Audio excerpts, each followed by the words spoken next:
얼마 전 개그우먼 박지선 씨의 소식을 많은 국민들이 충격과 아픔으로 전해 받으셨습니다. 늘 긍정적이고 또 참 아름다운 모습을 보여주었던 그녀가 왜 그런 선택을 했을까?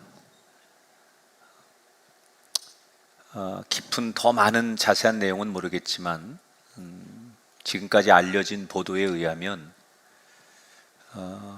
한참 인기도 얻고 또 활동할 때 그녀에게 질병이 찾아왔고 그걸 너무나 힘들어하다가 정말 벼랑 끝까지 그녀의 생각이 갔었고 안타까운 선택을 했지요. 그리고 어머니가 남편에게 보낸 편지의 내용 속엔 지선이만 보낼 수 없지 않느냐, 미안하다라는 그런 편지를 남기셨다고 하는데, 절대로 우리가 이 땅에서 아무리 힘들어도 힘은 들지요. 그리고 생각이 그렇게 끝까지 갈 수도 있어요. 그러나 그렇게 행동해서는 안 됩니다. 그럴 땐 살려달라고 도움을 요청하셔야 돼요.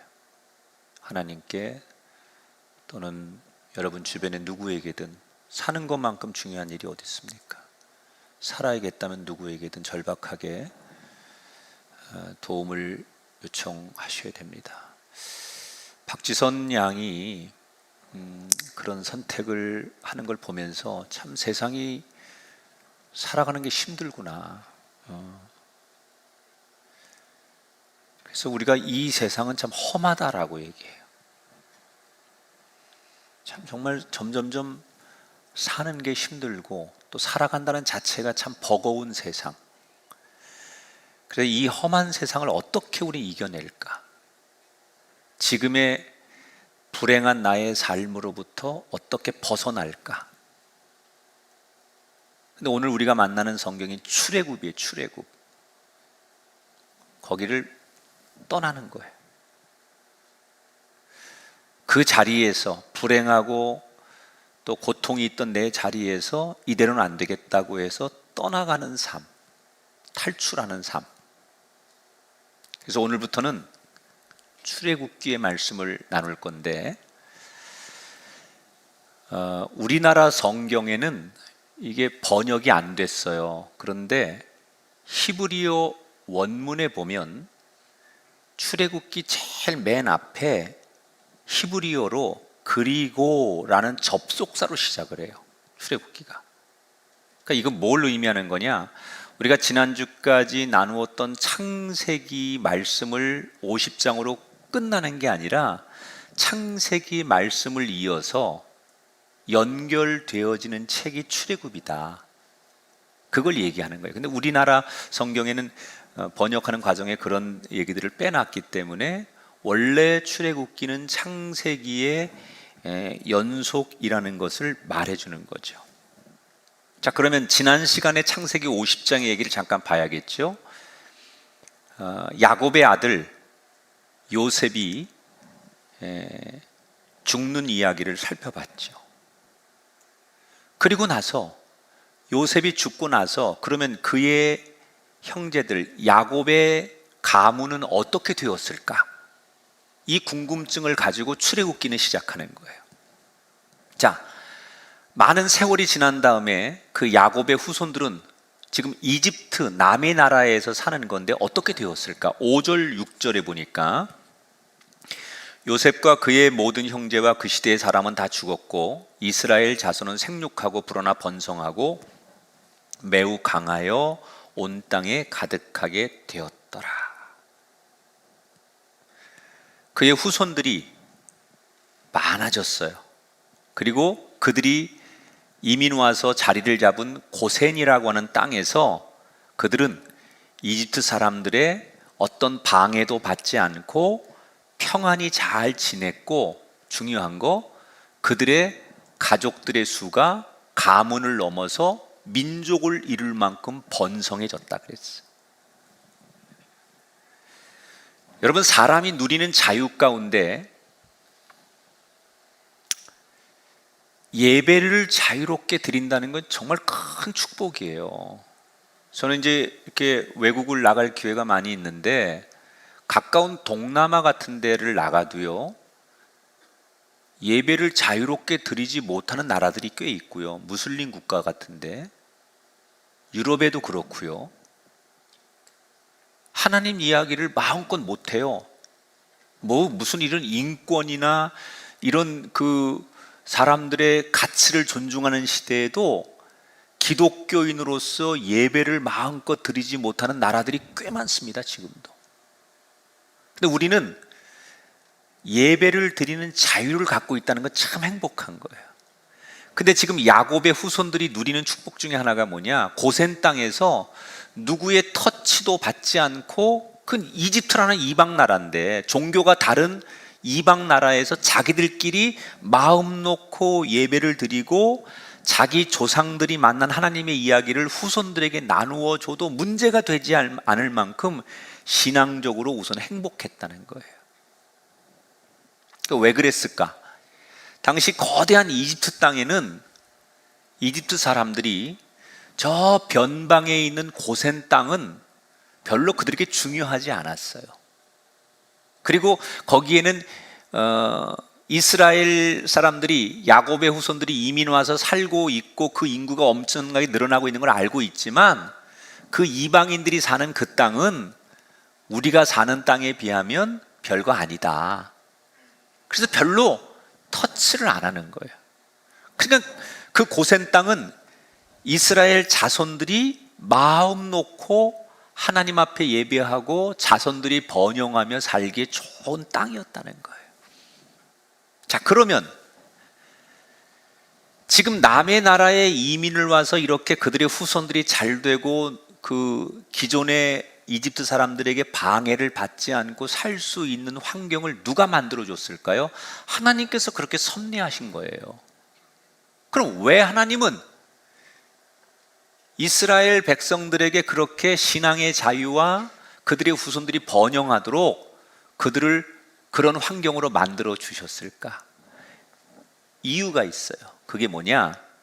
하나님께서 아브라함과 이삭과 야곱을 통해서 약속하신 게 있어요.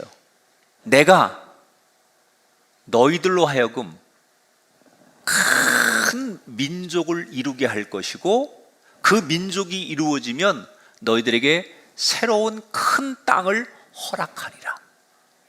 이걸 하나님께서 아브라함을 통해서 그들의 후손들에게 주시겠다고 약속을 하신 거예요. 그러니까 지금 이 고센 땅에서 이스라엘 백성들이 아무 문제 없이 행복하게 살 수 있었던 것은 왜 그런 거냐? 하나님께서 약속하신 것을 지키시는 과정이라는 거예요. 자, 보세요. 야곱이 자기 가족들 70명을 데리고 이집트에 왔는데, 사실은 70명이 넘어요. 그냥 성경에서는 70이라고 하는 숫자의 상징성 때문에 70명이라고 하는데, 아무튼 자기 자식들, 손자들 다 해가지고 한 몇십 명의 가문을 이끌고 이집트로 이민을 온 거예요. 요셉 때문에. 그런데 그때 야곱이 이민을 와서 거기서 터를 잡고 산지 지금 출애굽기는 350년이 지난 뒤에 얘기를 하는 거예요. 야곱이 1세대가 이민을 와서 자식들이 자식을 낳고 쭉 낳고 해서 350년이 지났는데 인구수가 얼마나 늘어나느냐?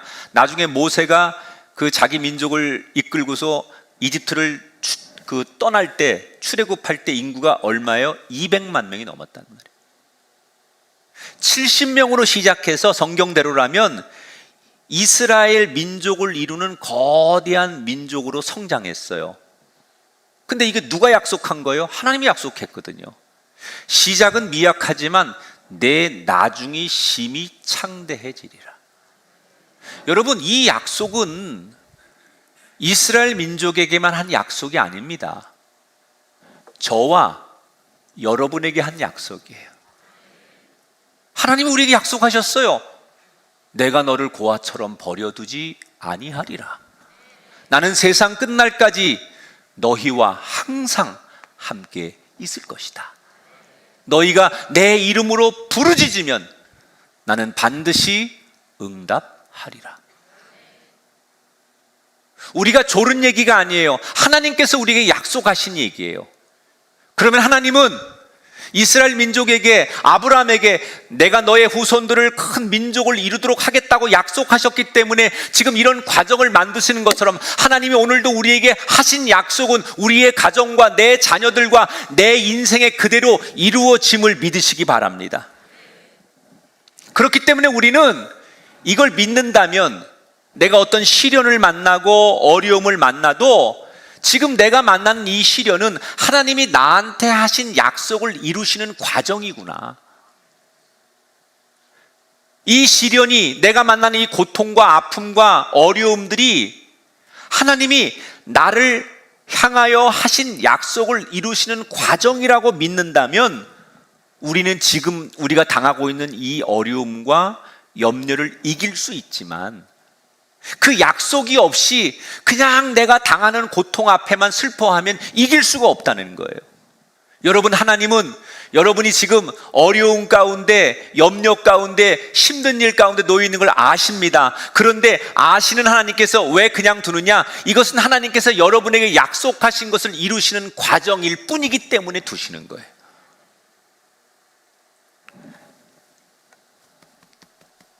내가 믿는 하나님을 저는 한마디로 이렇게 말해요. 약속을 지키시는 하나님. 하나님은 약속하시면 꼭 이루십니다. 믿으시기 바랍니다. 자, 이렇게 이집트 땅에 발을 디디고 350년 동안 그들은 하나님의 보호 속에 아무 탈 없이 잘 지냈습니다. 그런데 세상에 영원한 건 없는 거예요.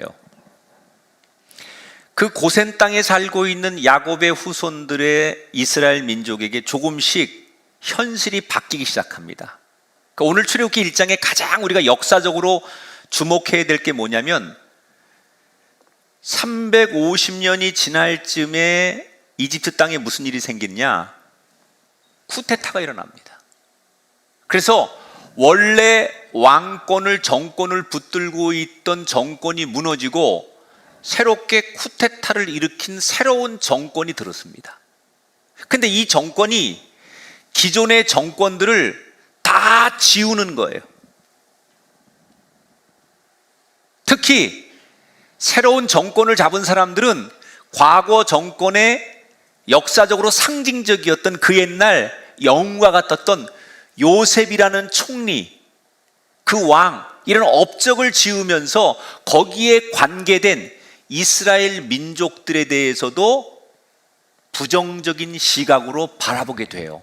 그래서 아무 문제 없이 350년 동안 잘 살던 이집트 땅의 이스라엘의 후손들 가운데 무슨 일이 생기느냐? 11절에 보니까 감독들을 그들 위에 세우고 그들에게 무거운 짐을 지워 괴롭게 하여 그들에게 국고성 비돔과 라암셋을 건축하게 하니라. 새로 정권을 잡은 왕이 이스라엘 민족을 갑자기 신분적으로 노예로, 그들을 자기들의 종으로 만들어 버렸어요. 그동안은 평화롭게 아무 문제 없이 살던 그들에게 졸지에 자유를 잃어버리고 그들의 삶의 행복을 잃어버리게 되었어요. 여러분, 이스라엘 민족은 지난 수백 년 동안 잘못한 게 없어요. 이집트 사람들에게 그들이 무슨 큰 잘못을 했거나 피해를 줬거나 이집트 사람들을 위협한 적이 없어요. 그런데 왜 새로운 왕은 아무 잘못도 없는 이스라엘 민족을 갑자기 노예로 만들어 버렸을까? 두 가지 이유가 있습니다. 첫째는 조금 전에 얘기한 대로 새로운 정권을 잡은 왕과 이 정부가 과거 정권을 다 지우는 거예요. 과거의 그 왕들의 업적을 다 지우는 거예요. 그래서 요셉과 관계된 그의 후손들의 치적과 관계된 그것들을 핍박하기 시작하는 거예요. 두 번째 이유는 새로 이 정권을 잡은 이집트의 왕권들이 야망이 있었어요. 그게 뭐냐? 세계화, 세계를 정복하는 거예요. 그러면 이집트를 떠나서 다른 나라로 전쟁을 가야 되는데 이 전쟁을 가는 길목에 이스라엘 민족이 살고 있는 고센 땅은 지도를 보면 이집트와 가나안의 딱 국경지대에 있거든요. 그러니까 그동안은 전쟁을 안 했기 때문에 그 땅이 그렇게 전략적으로 군사 요충지로 중요한 도시가 아니었는데 전쟁을 하려고 하다 보니 이 고센 땅이 교통, 군사적으로 굉장히 중요한 요충지예요. 그래서 그 땅에 가서 뭔가를 해보려고 하니 이미 수백 년 동안 그 땅에 살고 있는 그 땅에 원주민들이 있는데 그게 누구예요? 이스라엘 민족인 거예요. 그러니까 자기들의 세계와 정복의 야망을 이루는데 불필요하게 놓여있는 이스라엘 민족들을 어떻게 하든지 쫓아내든지 그들을 약화해야 된다. 이런 정치적인 계산이 있었던 거예요. 그래서 이스라엘 민족은 자신들이 뭘 잘못해서 자신들이 뭐가 부족해서 신분이 노예로 전락된 게 아니라 상대에 의해서 어쩔 수 없이 변화하는 세상에 어쩔 수 없이 자신들의 운명이 달라진 거예요. 여러분 얼마나 억울합니까? 내가 뭘 잘못해서 우리가 뭔가 부족하고 실수해서 당하는 일이라면 당할 텐데 우린 잘못한 게 없는데 상대가 일방적으로 우리를 그렇게 만들어 버리면 얼마나 기가 막힙니까? 그래서 백성들이 새로운 왕에게 가서 눈물로 호소하는 거예요. 왕이시여, 우리는 그동안 잘못한 게 없는데 왜 우리에게 이런 어려움을 주시는 겁니까? 그리고 울부짖는 거예요.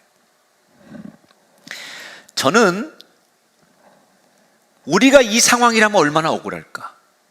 당시에 이스라엘 민족이 지금 나라고 하면 얼마나 여러분 억울하겠어요. 그런데 저는 이 장면을 보면서 제 속에 자꾸 올라오는 질문 하나가 있었어요. 그들이 울부짖는 것처럼 우리는 잘못한 게 없는데 우리가 뭘 잘못했다고 우리를 이렇게 노예로 핍박하십니까? 라고 말하는 그들의 울부짖음처럼 정말 이스라엘 민족은 지난 350년 동안 고센 땅에 살면서 잘못한 게 없었을까? 윤리적으로 인간적으로 보면 분명히 그들은 억울하고 잘못한 게 없어요. 그런데 저는 이 본문을 몇 번이고 묵상하면서 제 마음에 영적인 질문 하나가 떠올랐어요. 겉으로는 잘못한 게 없는 것 같은데 이스라엘 민족에게 영적으로 치명적인 잘못된 점이 하나 있었어요. 그게 뭐냐? 그들은 현실에 안주하기 시작했다는 거예요.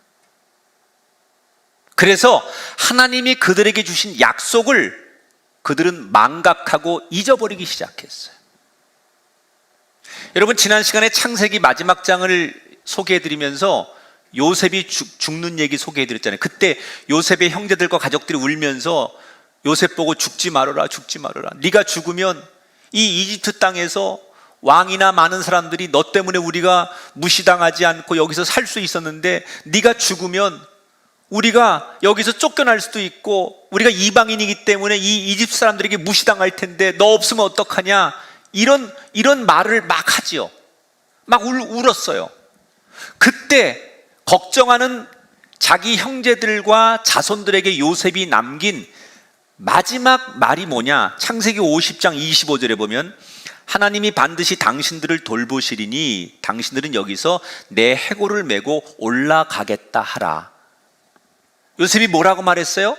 하나님께서 우리를 이곳에 계속 두지 않고 언젠가 하나님이 약속하셨다. 우리를 가나안 땅으로 이끄실 텐데 그때 내 유골도, 지금은 여기 묻지만 내 유골도 반드시 가나안에 함께 가져가 달라. 그러니까 무슨 얘기예요? 요셉은 우리가 지금 너희들이 사는 이 땅이 계속 살아야 될 땅이 아니라 하나님이 우리에게 약속한 땅, 그 가나안 땅으로 가야 된다는 것을 늘 기억하고 그 준비를 하고 살아라, 이렇게 부탁을 했어요. 그러면 요셉으로부터 그 부탁을 받은 그의 후손들은 어떻게 살아야 돼요? 늘 하나님이 우리에게 주신 약속대로 가나안을 바라보고, 또 기회가 되면 무조건 가나안을 가야만 했어야 되는 거예요. 그런데 처음에는 그 약속을 기억하고 그 약속대로 가나안을 가려고 준비를 했을 거예요. 근데 시간이 점점 지나면서 이제 자기들이 이 고센 땅에 사는 게 만족스러운 거예요. 재산도 늘어나고 먹고 살만하고 자식들도 번성하고 모든 게 다 풍요로운 거예요. 굳이 가나안으로 갈 이유가 없어졌어요. 그러다 보니까 하나님께서 자신들에게 주신 약속을 그들은 잊어버리기 시작하는 거예요. 지금이 너무 좋으니까 왜 가나안으로 가?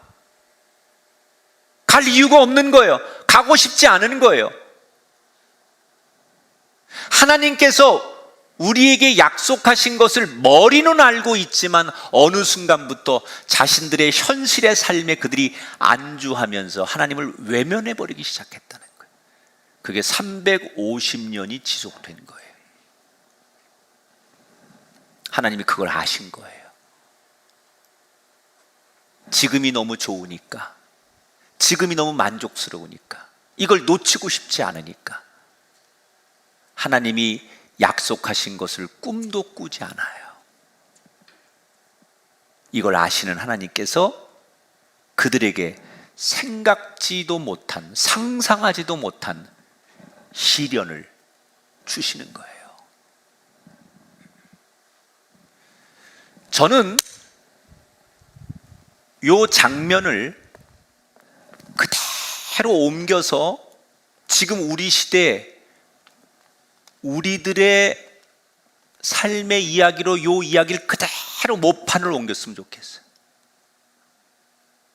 우리 가운데는 상상하지도 못한 어려움을 만난 성도들과 우리 주변에 이웃들이 많아요. 뜻하지 않은 사고나 질병이나 경제적인 시련이나 아니면 코로나19처럼 갑자기 예상하지 못한 이런 사회적인 문제나 너무나 많은 일들 때문에 사람들이 왜 나한테, 우리 가정에, 내 자녀에게, 내 인생에 이런 일이 왔지라고 너무나 절망하고 넋두리하고 힘들어해요.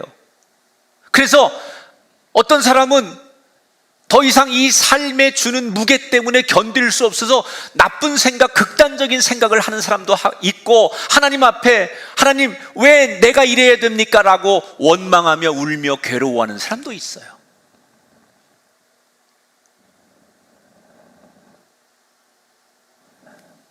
그런 사람들에게 오늘 저는 출애굽기 1장의 얘기를 그대로 드리는 거예요. 하나님 우리에게 뭘 말씀하시려고 하는 걸까? 그런 뜻하지 않은 어려움, 상상하지도 못한 일들이 내 앞에 갑자기 억울하게 닥쳤을 때 우리가 생각해보고 돌아봐야 될 일 중에 하나가 뭐냐? 혹시 나는 너무나 내 현실의 삶에 안주하고 만족하느라 어느 순간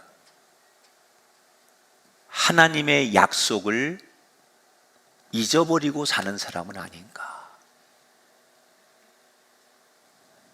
하루하루 자식들 키우고 직장 생활하고 돈 벌어야 되고 사업해야 되고 사람들하고 매일 치고받고 해야 될 일이 산더미처럼 많다 보니 생존을 위해 살아가다 보니 나도 모르게 내 삶의 현실이 쳇바퀴처럼 돌아가다 보니까 언젠가 이렇게 사는 게 당연한 거고 이렇게 살아야 된다고 생각하면서 하나님이라고 하는 존재, 하나님의 약속, 하나님의 은혜를 우리는 잊어버리고 사는 사람은 아닌가?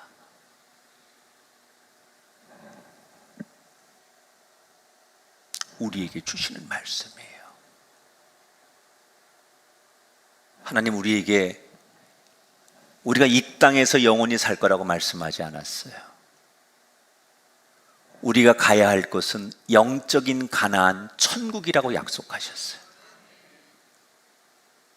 우리끼리만 이 땅에 사는 게 아니라 다시 오마라고 우리에게 약속하셨어요. 그러면 우리는 그 하나님의 약속을 기다리고 그 약속을 붙들고 그 약속을 기억하며 살아야 되는데, 우리는 언젠가부터 하나님의 그 약속은 기억하지 않아요. 내 현실의 삶에 몰입하고 내 현실의 삶에 만족하고 내 현실의 삶에 급급하다 보니 하나님의 약속은 나한테 온데간데 없는 삶을 살고 있는 우리들에게 하나님께서 내가 생각도 못한 뜻하지 않은 어려움을 주실 때, 하나님이 원하시는 것은 우리가 고통당하는 것을 지켜보는 걸 원하시는 게 아니라 깨닫기를 원하시는 거예요. 나를 기억해라. 하나님이라고 하는 존재를 다시 기억해라. 하나님이 주신 약속을 다시 붙들어라. 사랑하는 성도 여러분, 혹시 여러분에게 지금 이스라엘 백성들이 만난 것 같은 답답하고 억울하고 힘든 일을 만나셨거든, 빨리 결단하십시오. 내가 살아가는 이 현실만 바라보지 말고 예수님을 기대하고 하나님이 내게 주신 약속을 다시 한번 더듬어 보고 확인하는 여러분의 삶이 영적으로 다시 태어나는 기회가 되시기를 주님의 이름으로 축원합니다. 자, 노예가 된 이스라엘 백성들은 매일같이 엄청난 노동 착취를 당합니다. 상상할 수 없을 정도로 엄청난 많은 일감을 주고 그 일을 감당해내지 못하면 무자비하게 채찍과 매를 들고, 그러다가 마저 죽으면 마치 부품 버리듯이 그들을 길가에 그냥 버립니다. 왜 이집트 사람들은 이렇게 잔인하게 이스라엘 백성들을 대한 걸까? 그 이유는 자기들을 두렵게 만드는 거예요. 이스라엘 백성들로 하여금 이집트 사람들이 두려워서 감히 뭔가를 봉기를 든다거나 항의를 한다거나 어떻게 해볼 생각을 못하도록 의지를 꺾어 놓는 거예요. 그래서 이스라엘 민족이 존재하지만 그들이 더 이상 힘을 발휘하지 못하도록 무서운 통치를 하는 거예요. 근데 이렇게 한 이유가 뭐냐? 새로 정권을 잡은 이집트의 사람들이 왕권에서 은근히 이스라엘 민족의 숫자가 급격히 늘어나는 게 두려웠어요. 아까 말했잖아요. 70명으로 시작한 야곱의 가문이 350년이 지나면서 그들의 후손이 몇 명은 늘어났다고요? 200만 명 이상으로 늘어났어요. 엄청나게 인구가 급속도로 늘어나는데, 이 이스라엘 사람들의 특징은 자기들의 민족성, 단일 민족성에 대해서 똘똘 뭉치는 사람들이에요. 그러니까 이집트 사람들이 볼 때는 저렇게 인구가 급속히 늘어나고 저렇게 결속이 잘 되는 민족을 그냥 뒀다가는 언젠가 우리들에게 큰 해가 될 거라고 하는 생각을 하기 시작한 거예요. 그래서 이스라엘 민족의 인구가 늘어나는 것을 제한해야 되겠다. 그 첫 번째 방침으로 그들을 육체적으로 정신적으로 강하게 학대하는 거예요. 그럼 사람이 그렇잖아요. 너무 힘들면, 너무 많이 일하고 지치면 아기를 낳을 시간이 없잖아요. 그렇게 생각한 거예요, 이집트 사람들은. 그런데 그들의 의도대로 되었느냐? 12절에 보니까 아닙니다. 그러나 학대를 받을수록 더욱더 번성하여 퍼져나가니 애굽 사람이 이스라엘 자손으로 말미암아 근심하였더라. 이러면 애기 안 날 줄 알았더니 웬걸 더 많이 생기는 거야. 짓밟힐수록 더 강해지는 거예요.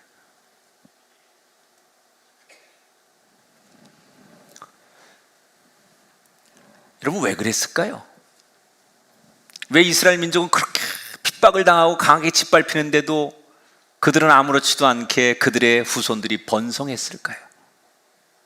저는 그 이유가 하나님이 그들의 아버지가 되기 때문이다. 하나님이 그들의 아버지가 되니까 그 어떤 것도 그들을 막지 못하는 거예요. 우리는 인생을 살면서 누구를 아버지로 두느냐가 우리 인생에 너무 중요한 거예요. 제가 말하는 아버지는 육신의 아버지만을 말하는 게 아니에요. 여러분, 아버지라는 것은 생명의 근원이고 내가 믿는 게 아버지 아닙니까? 그러니까 우리가 지금 아버지라고 말하는 이 상징은 내가 살면서 중요하게 여기는 게 뭐냐는 거예요. 어떤 사람은 돈이나 명예나 권력이 자기 아버지인 사람이 있어요. 그걸 아버지처럼 생각해. 이걸 뺏길 수 없는 것으로 생각해요. 어떤 사람은 정말 자기의 그 미래를, 자기의 진급을 책임지는 상사가 자기 아버지 같은 존재가 있고요. 어떤 사람은 교수님이나 선생님이 자기한테 아버지 같은 존재가 있어요. 또는 나한테 사업하는 파트너가 나한테 아버지 같은 존재로 살아가는 사람이 있어요. 그러나 우리의 아버지는 하나님 한 분이어야 돼요. 누가 나의 아버지 되느냐에 따라서 어떤 상황에서도 어떻게 사느냐가 결정된다는 거예요. 자, 아무리 핍박을 해도 이 산하 제한 정책이 안 먹히니까 할 수 없이 왕이 긴급하게 비상 조치를 내립니다. 그래서 오늘 성경에 보니까 이스라엘 여인들의 출산을 돕던 소위 산파, 조산원들을, 여기 두 명의 여인이 나와요. 오늘 성경에는 십부라와 부하라고 하는 여자가 등장하는데, 그럼 왕이 이 두 여인만 불렀겠느냐? 아니겠죠. 이 여인들만 상징으로 성경에 기록된 거고, 많은 조산원들이 있었을 거예요. 그 여인들을 불렀고, 그 여인들 중에 가장 대표, 조직상, 우두머리, 책임자인, 지금은 말하면 원장쯤 되겠죠? 이 십부라와 부하를 불러가지고 그 조산원들에게 명령을 내립니다. 너희들 이스라엘 여인들이 아이를 태어나는 걸 돕는데 아들이 태어나면 무조건 죽이고 딸이 태어날 때만 살려라. 이러고 왕으로부터 명령을 받습니다. 왕이 너무 무서운 존재니까 아무 소리도 못하고 벌벌 떨면서 그러겠다고 하고 왕궁을 빠져나오죠. 그리고 이 두 여인과 조산원들은 고민에 빠지게 됩니다. 어떻게 태어나는 아기를 죽여요? 그렇다고 왕이 그렇게 안 하면 우리를 모두 죽이겠다고 하는데 어떻게 해야 돼요? 고민에 휩싸이다가 그들이 무슨 결론을 내리느냐? 이스라엘 여인들이 남자 아기를 낳았는데 그들을 죽이지 않고 전부 살립니다. 분노한 왕이 다시 이 조산원들을 불러가지고 어찌 우리가 명령한 대로 되지 않느냐고 추궁해 보지만 결국 이 여인들은 굴하지 않아요. 그러면 이 조산원들은 그 무시무시한 왕권이 자기들을 죽일 수 있다는 걸 알면서도 왜 목숨을 걸고 이스라엘 민족을 살린 걸까? 성경은 그 이유를 이렇게 말해요. 17절 다 같이 읽어볼게요.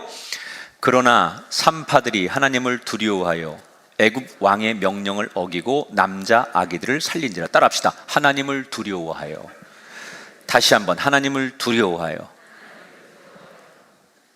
이 산파들이 무시무시한 눈에 보이는 왕권의 권력과 명령보다 더 무서워하는 게 있었으니 그게 뭐예요? 하나님을 두려워했다는 거예요. 아마도 그들은 신앙이 있는 사람들이었겠죠. 자기 조상들에게 임했던 하나님이 어떤 분이고 지금 이 이집트 땅의 남의 나라와 살면서 자기들에게 어떻게 역사하신 하나님이고 자기들은 왕의 백성이 아니라 하나님의 백성이라는 자기들의 믿음이 있었기 때문에 우리는 바로 왕의 백성이 아니라 하나님이 선택한 하나님의 백성이다라고 하는 믿음이 있었기 때문에 왕을 두려워하지 않고 하나님을 두려워했다는 거예요.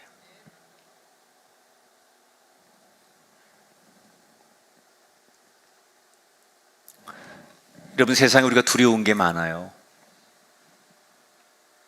많이 가진 사람일수록 가진 것이 뺏길까 봐 두렵지요. 어떤 사람은 변화를 두려워해요. 어떤 사람은 자기가 알고 있는 소중한 것을 뺏길까 봐 두려워해요. 어떤 사람은 젊음이 가는 게 두렵고 죽음이 두렵고, 지금 내가 행복하고 있는데 과연 이 행복이 노년까지 이어질 수 있을까에 대한 두려움도 있고, 나는 그럭저럭 잘 사는데 내 자손들도 이렇게 살 수 있을까에 대한 두려움도 있고, 이제 많은 현대인들은 질병에 대한 두려움이 있어요. 얼마나 많은 분들이 코로나 때문에 두려워하는지 몰라요. 우리는 두려움의 세상에 살아요. 그런데 오늘 성경은 강력하게 웅변합니다. 우리가 정말 두려워해야 할 것은 하나님이라는 거예요. 하나님을 두려워하면 다른 건 무섭지 않아요. 여러분, 살면서 진짜 죽다 살아나 본 사람은요, 다른 거 무섭지 않아요. 진짜 인생의 호된 맛을 경험해 본 사람은 웬만한 거 싱겁습니다.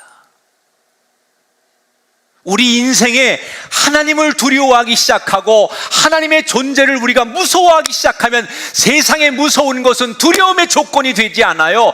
우리가 하나님을 두려워하지 않기 때문에 세상의 작은 것 앞에 두려움을 느끼는 거예요.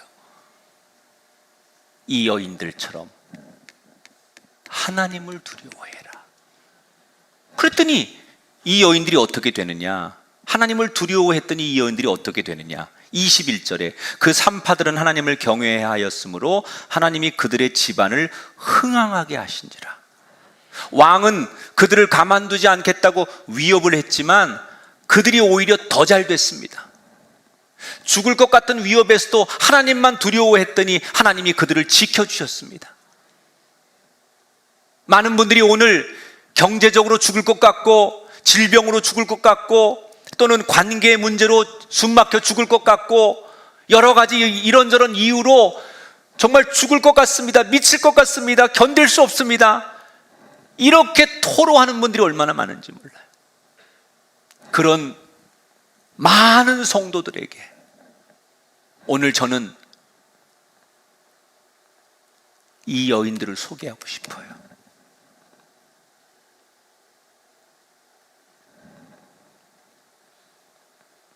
세상의 힘에 굴하지 말고, 세상을 두려워하지 말고, 세상을 주관하시는 하나님을 두려워하십시오. 그러면 눈에 보이는 그 힘에 잠시는 죽을 것 같지만 하나님으로 인하여 결국 여러분은 승리하게 될 줄 믿습니다. 그렇게 산 사람이 다니엘 아닙니까? 당장은 사자굴에서 죽을 것 같이 두려웠지만 하나님을 더 두려워하니까 사자굴에서도 건짐을 받지 않습니까? 그렇게 산 사람이 다윗 아닙니까? 골리앗이라고 하는 무시무시한 사람 앞에 두려움을 느낄 수밖에 없지만 하나님을 더 두려워하니까 하나님께서 골리앗도 이기고 그 두려움의 승리자가 되게 하시지 않습니까? 하나님을 두려워하면 그 사람은 죽을 것 같지만 다시 삽니다. 하나님은 예나 지금이나 똑같은 게 있어요. 하나님을 두려워하고 하나님을 믿는 사람을 하나님은 변함없이 지키신다는 거예요. 자신을 두려워하고 자신을 의지하는 자를 하나님은 사랑하신다는 거예요. 그러므로 우리는 우리가 만나는 두려움의 문제를 해결할 것이 아니라 하나님을 두려워해야 돼요. 그러면 하나님이 지켜주십니다. 오늘 이 두 여인처럼. 그 당시 얼마나 많은 이스라엘에 200만의 이름이 있었어요. 이집트에 얼마나 많은 영웅들이 있었어요. 그런데 성경이 이 두 여인의 이름을 기록한 건 뭐예요? 하나님을 두려워하는 사람에게 주시는 은총이에요. 저와 여러분의 인생, 이 혼란의 시대, 이 다양한 것들이 우리를 위협하는 이 시대에 선명해야 돼요. 불분명하면 안 돼요. 확실해야 돼요. 색깔이 분명해야 돼요. 네 정체가 뭐냐? 너 영적인 색깔이 뭐냐라고 물으실 때 나의 영적인 색깔이 나는 야훼 하나님을 두려워합니다. 이 혼돈의 시대에 이거 있는 사람만 살아남습니다. 이걸 지키는 사람만 하나님의 은혜를 입습니다. 사랑하는 여러분, 예수님 믿는다고 순풍을 만나지 않아요. 예수 믿어도 하나님의 백성들이어도 애굽의 노예가 되듯이 예수 믿어도 거칠고 험한 일이 다가옵니다. 그런데 왜 예수 믿어야 되느냐? 예수 믿고 하나님의 자녀가 되면 비록 우리가 이 험한 세상에 어떤 어려운 일을 만나도 능히 이길 수 있는 답을 주시기 때문입니다. 예수 믿어도 어려움은 있지만 예수 믿으면 무슨 일을 만나든지 만사형통하리라. 무슨 일을 만나든지 만사형통하리라.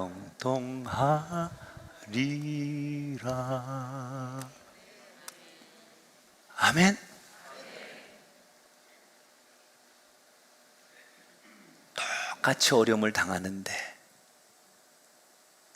하나님을 두려워하고 하나님의 자녀가 된 사람은 하나님이 이길 힘도 주시고 끝까지 동행하시니 이기지만 나 혼자 버티는 사람은, 나 혼자 이겨보려고 하는 사람은 세상의 두려움을 감당할 수 없는 거예요. 오늘 출애굽기 1장의 문을 열면서 여러분에게 이렇게 축복하고 싶어요. 여러분 지긋지긋한 불행으로부터 출애굽하시기 바랍니다. 여러분의 가정과 여러분의 자손과 이 땅에 우리의 소중한 이웃들이 지긋지긋한 이 세상의 노예로부터 벗어나고 가난의 축복과 자유를 얻는 시작이 되기를 바랍니다. 오늘 이 말씀을 아멘 하시고 이 말씀에 힘을 얻고 이 말씀에 도전하는 이 땅의 모든 성도들에게 축복합니다. 여러분 인생에 출애굽이 있을지어다.